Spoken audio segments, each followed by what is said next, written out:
Morning everyone. তো এখানে সকালবেলা হচ্ছে চা, আর একটু ভিউটা দেখাই সকালবেলা। মাই god, it's two beautiful.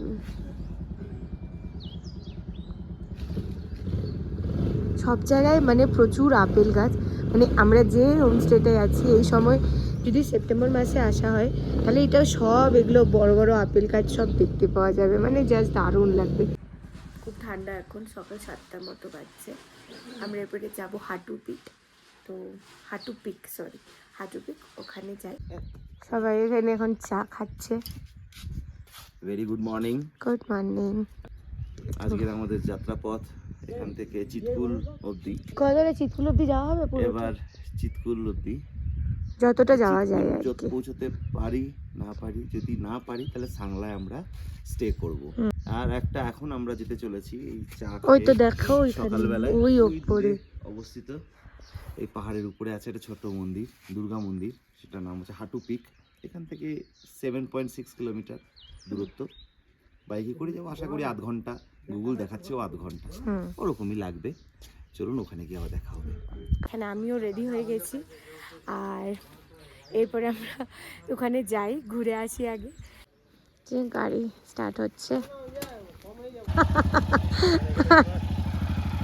Let's go to the হাঁটু পিক। যে হাঁটু পিকের এটা হচ্ছে মেন, আমরা ওই দিক থেকে আসলাম, আর এইটা হচ্ছে হাঁটু পিকে যাওয়ার রাস্তা। আর ওই যে যাওয়ার যে উঠছে ওরা, ওইটা হচ্ছে রাস্তা, খুবই সরু। ভয় তো লাগছে অল্প করে। চলো যাই দেখি কিরকম। এই বাবা রে, রাস্তাটা দেখো এভাবে সরু, পুরো জঙ্গলের ভেতর দিয়ে যাচ্ছি। রোদও আর আসছে না এখানে। সকাল সকাল গেছিলাম বলে হয়তো মানে ভিড়টা একদমই কম ছিল, রাস্তাটাও বেশ সুন্দর, আর কিন্তু খুবই সরু। গোটা পাহাড়টা পুরো কেটে কেটে উঠছিলাম উপর দিকে। মানে দেখাচ্ছিল 5 থেকে 6 কিলোমিটার, বাট লিটারেলি যেতে আমাদের আধ ঘন্টা 45 মিনিট লেগেছে। কিন্তু দারুণ, মানে ওপরের মন্দিরটা তো খুবই সুন্দর, আর রাস্তাটাও বেশ অ্যাডভেঞ্চার। খুব দারুণ লেগেছে আমাদের জায়গাটা। তো গেছি আমরা হাঁটু মাতার মন্দির। জয় মা হাঁটু।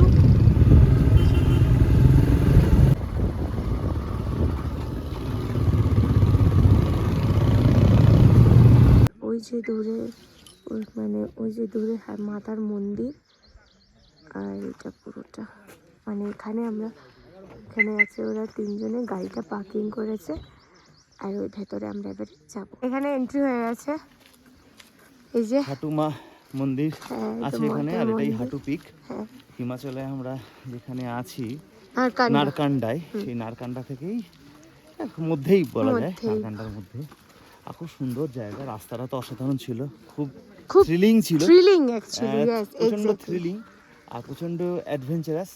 আর গাড়িটা চালাতেও ভালো হয়েছে। গাড়িটা বেসিক্যালি 1 নম্বর 2 নম্বর গিয়ারেই গাড়িটাকে পুরো আনতে হয়েছে। আর 1 নম্বর গিয়ারে আনা মানে জাস্ট ক্লাচ কখনো কখনো ধরতেও হচ্ছে, খুবই অসুবিধা হচ্ছিল। কিন্তু যাই হোক, রাস্তাটা অনবদ্য ছিল। এই হচ্ছে মন্দির। স্টার্ট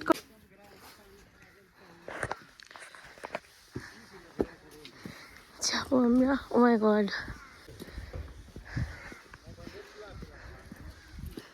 চল। কি হচ্ছে এখানে? কি হচ্ছে? ওই গরু একটা ফাঁকে পড়ে গেছে। এ মা, তাহলে গরুটা ফাঁকে পড়ে গেছে? এইসব দেখলে আমার খুব কষ্ট লাগে। এই হচ্ছে সেই মন্দির, একদম পাহাড়ের ওপরে হাঁটু মাতার দুর্গা মন্দির। তো যাই হোক, পৌঁছে গেছি আমরা এখানে। যাই দেখি ভেতরটা, সুন্দর, একদম দারুণ সুন্দর। ঘরটা ধরে গেলে একটু হাঁটাহাঁটি করতাম। মন্দিরটা খুবই সুন্দর। এই হচ্ছে পুরো ভিউটা। আসছে একজন। আচ্ছা, এখানে কিন্তু কি দারুণ, এখানে মানে সবাই মানত করেছে। দারুণ সুন্দর ভেতরটা, পুজো হচ্ছে, দেখিয়ে দিই।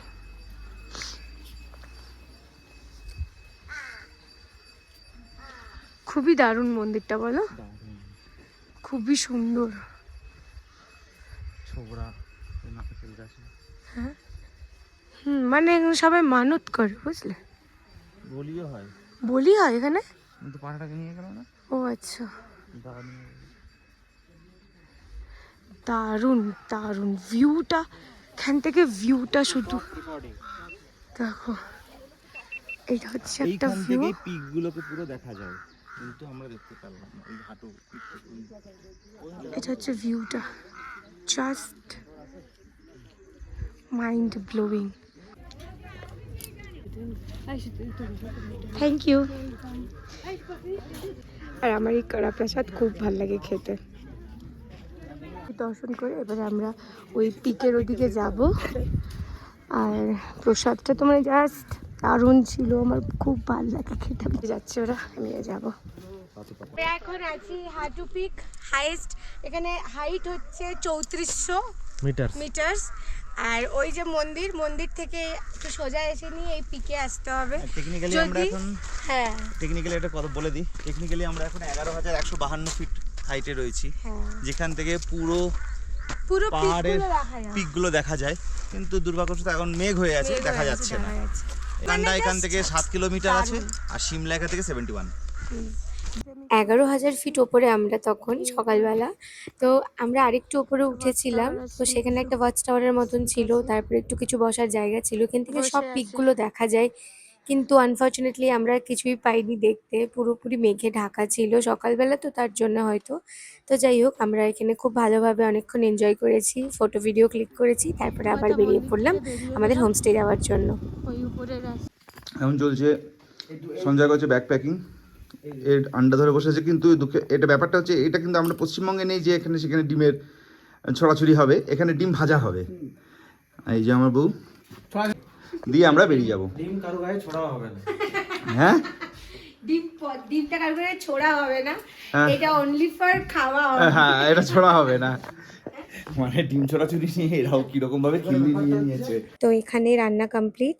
জয় এখানে বানিয়েছিল ডিম ম্যাগি, তো খেতে জাস্ট দুর্দান্ত হয়েছিল।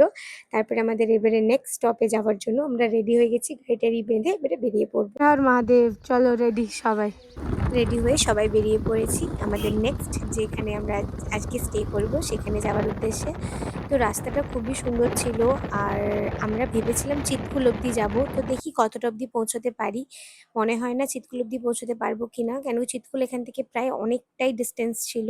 তো এখানে আমরা এখন রামপুর বলে একটা জায়গা আছে, ওইটা পেরোচ্ছি। তো রামপুরে প্রচণ্ড গরম ছিল, মানে এই রোদের মধ্যে যাওয়া খুবই ডিফিকাল্ট হয়ে যাচ্ছিল, কিন্তু তবু যেতে হবে, অন্য আরেকটা নতুন জায়গা এক্সপ্লোর করতে হবে, তো তার জন্যই যাওয়া। আর এখান থেকে এখনও চিৎকুল প্রায় 120 কিলোমিটারের মতন। তো জানি না অতটা যাওয়া হবে কি না, তবু যাই হোক, যতটাই যাওয়া হোক, নিশ্চয়ই যতটা পারি যাওয়া যায় ততটাই যাব। আর এখান থেকে না ল্যান্ডস্কেপটা আস্তে আস্তে চেঞ্জ হতে স্টার্ট করেছে, গ্রিন পাহাড় থেকে আস্তে আস্তে মারুন পাহাড় হয়ে গেছে, তো বেশ ভালো লাগছে। পড়েছে হয়তো, তার জন্য সবাইকে আটকে দিয়েছি। পাহাড়ি রাস্তায় কখন কি হয় কিছু বলা যায় না, এখানে পাথর পড়ছিল তার জন্য আটকে রেখেছিল কিছুক্ষণ, তারপরে আবার ঠিক হয়ে গেছিলো, মানে আর পড়েনি বলে আবার সবাইকে ছেড়েছে। পাহাড়গুলো কেটে কেটে এমনই সুন্দরভাবে রাস্তাগুলো বানিয়েছিল না, মানে দেখে একদম আশ্চর্য আমরা। তো যাই হোক, অনেকটা জার্নি করার পর আবার একটা জায়গায় দাঁড়িয়েছিলাম একটু চা খাওয়ার জন্য। এত ঠান্ডা জল নেই। চায়ে গরমা গরম চায়ে, জলটা ঠান্ডা বরফ নিয়ে। চাটা খাওয়ার পর এবার আমরা বেরিয়ে পড়লাম আবার চিৎকুল যাওয়ার জন্য, কিন্তু চিৎকুল আমাদের যাওয়া হবে না, আমরা সাংলাতেই স্টে করব। তো এরপরে পড়ে যাবে কিন্নর ডিস্ট্রিক্ট। ইন্দো তিব্বতিয়ান এটাই হচ্ছে, কি এটা বলো? Indo Tibetan highway. হাইওয়ে এটাই। সরে যাও, রাস্তা থেকে সরে যাও। Indo Tibetan highway. Safety first. কে রে? Safety first. তো দাদা, আরে রিজু আগা তো।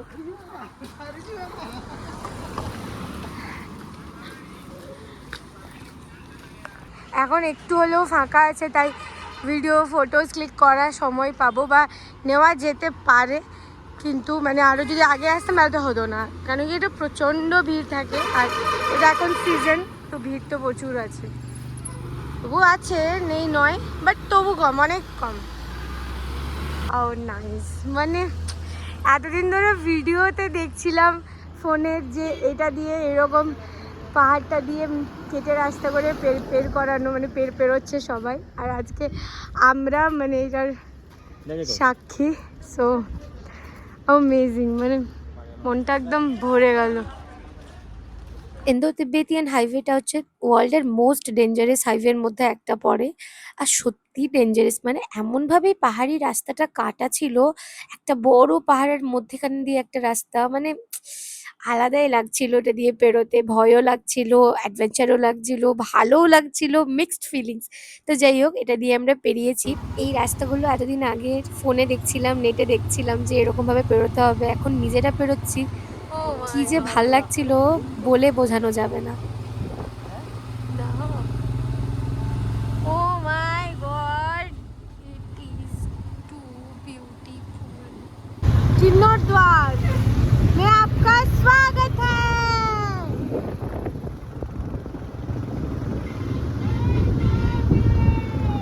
हर हर महादेव, हर हर महादेव,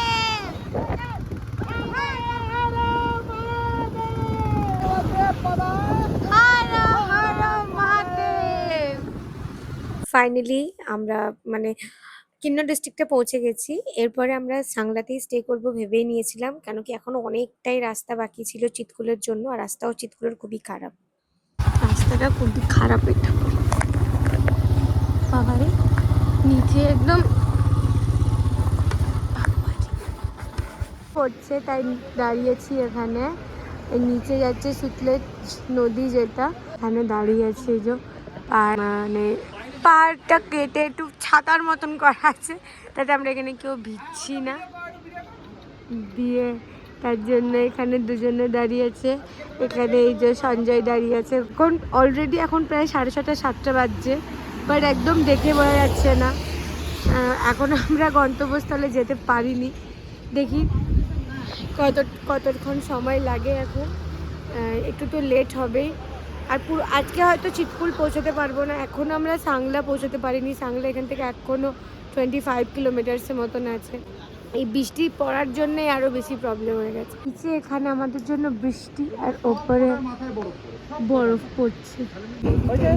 হ্যাঁ চলো চলো। এরপরে আমরা করচম ব্রিজটা পেরোচ্ছি। এই ব্রিজটা আমরা আসার 2 দিন পরেই ভেঙে গেছে। এখন দেখলে, ভিডিওটা দেখলে হঠাৎ করে মনে পড়ছে যে এটা দিয়ে আমরা পেরিয়ে চলে এসেছি।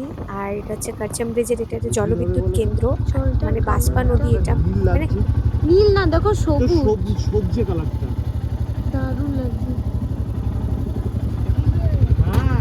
এই বাসপা নদীটাকে দেখে না বেশ ভালো লাগছিল কালারটা, মানে ওই রাত্রেবেলা তো জলের কালারটা পুরো এতটাই সবুজ বা নীল লাগছিল, দেখে জাস্ট অ্যামেজিং, মানে এত পরিষ্কার জল। বাসপা 300 মেগাওয়াট। ও এখন জলবিদ্যুৎ আমাদের অনেকটাই রাত হয়ে গেছিলো ওখানে পৌঁছাতে, তখন প্রায় 7:30-8টার মতন বাজে।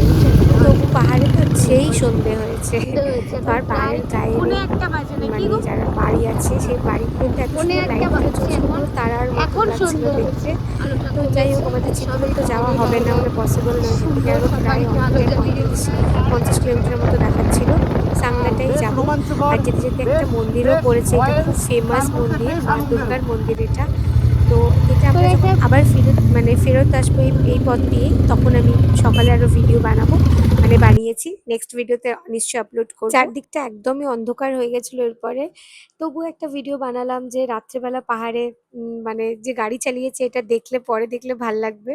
তো তারপরে এখানে একটু ফিল আপ করালাম, কেন কি মানে সব জায়গায় তো এখানে তো মানে পেট্রোল অ্যাভেলেবেল নয়, তবু যেখানে যেখানে মনে হয়েছে যে ফিল আপ করানো দরকার, সেখানে ওরা করিয়ে নিয়েছে। তো যাই হোক, তারপরে আমরা সাংলা পৌঁছে গেছি। তখন অনেকটাই রাত হয়ে গেছে, 8:30-9টা তো বাজবেই, এক্স্যাক্ট আমার টাইমটা মনে নেই। আনলোডিং এর কাজ, রুম নেওয়া হয়ে গেছে এখানে, বাইক আনলোডিং লোডিং করাটা বড় কাজ সত্যি।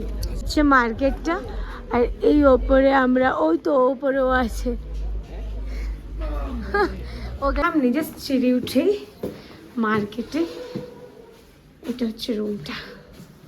একটা বসার আছে, এটা একটা বড় 3 বেডেড রুম আছে, আর এটা একটা সিঙ্গেল বেডরুম আছে, আর এটা হচ্ছে ওয়াশরুম, এটাও কিন্তু একদম পরিষ্কার ওয়াশরুমটা, গিজারও আছে, সমস্যা নেই।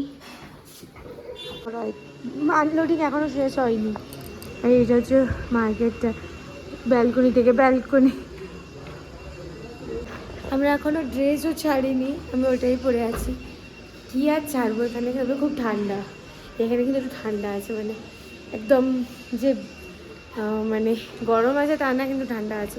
যেটা সকালবেলা একদম গরম লাগছিল সেটা কিন্তু এখন বহুত ঠান্ডা লাগছে। এখানে রান্না করতে দেওয়া হয় না আছে ওনাদেরকে, হ্যাঁ নেই আগে নিয়ে যাই, এনাদের রান্না করতে দেওয়া আছে। আজকে চিকেন হবে, চিকেন আর ভাত, আর এখানে খাবার হবে, রাতের ডিনার হবে ওইটাই। আজকের সাংলা এসে পৌঁছেছি ঘন্টা দেড়েক আগে, আর তার মধ্যেই আমরা বললাম যাদের ওনারকে যে চিকেন আমরা এনে দিয়েছি, তো চিকেন উনি রান্না করে দিলেন ম্যাডাম, আর তার সঙ্গে হচ্ছে গরম গরম ভাত, চিকেন আর গরম গরম ভাত, চারজন আমরা এবার আমরা নিজেরা সার্ভ করে নেব, এটা সেলফ সার্ভিস, আর সঙ্গে স্যালাড আছে, ব্যাস। আবার কি চাই গরবার, আর কি চাই ঠান্ডা। শীতকালে? হ্যাঁ, এখন এখানকার টেম্পারেচার হচ্ছে 7 ডিগ্রি সেলসিয়াস, আর 7 ডিগ্রিতে এরকম খাবার এটা অনবদ্য। সার্ভ করে দাও সবাইকে। না এখানে সবার খাবার, এটা আমার, আবার আমাকে একটা কাঁচা লঙ্কা দিয়েছে, কেন মনে হচ্ছে কাঁচা লঙ্কাটা আমি খাবো। দেন রাত্রিবেলা খাওয়া দাওয়া করার পর একটু ব্যালকনি দাঁড়িয়েছিলাম, ব্যালকনিতে দেখলাম যে সমস্ত কিছু দোকানগুলো বন্ধ হয়ে গেছে, মার্কেট পুরোপুরি বন্ধ। এখানে মানে পাহাড়ে তো একটু জলদি বন্ধ হয়ে যায়, তাও জলদি না, অলরেডি তখন 10 সাড়ে 10টা বাজছে। তো যাই হোক, এখানেই ভিডিওটা আমি এন্ড করছি। যদি ভিডিওটা ভালো লাগে তাহলে প্লিজ লাইক করো, আর দেখা হচ্ছে আবার একটা নতুন ব্লগে। টাটা।